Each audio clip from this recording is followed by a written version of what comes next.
ninja Kisumu.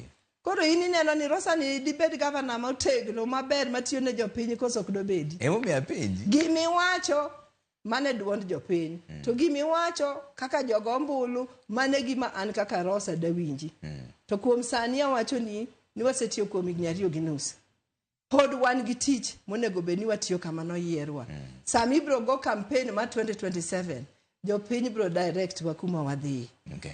Apenji penjo no nikech campaign osemana chakore. In kaka ineno ni campaign chalo nade? An akian pok achako campaign. An pok achako campaign.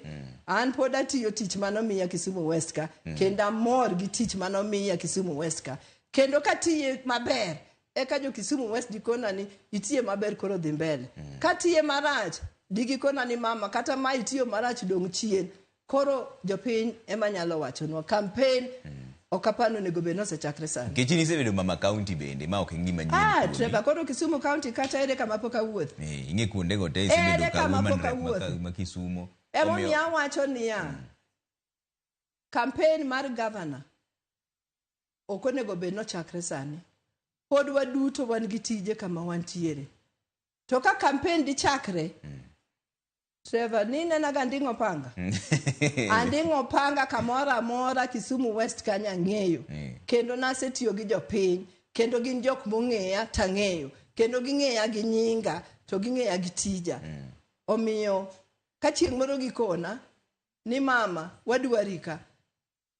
Mano dobed gima dwa wach kodgi. Ndiye jo umose wacho ni gidwaro chung gavana. Ng'amuni wacho no wacha kato. To kata ni ng'ato nigi stande nikech an adwa na wach ni kamora mora ma ng'ama ntie tije kata mako kom moro sani to se wacho kata ni dwa dhiye kom moro mambele.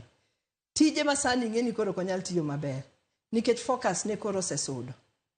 Mane momiya wacho ni an focus na for the time manomiya tijni en Kisumu West. Kenda dwa na tiye mane na tiye maber. To jopiny ema siemo ni jiku ma ji odhiye. Okochuno ni kiwacho chon ni dwa bedo governor, ni ne mibro bedo governor.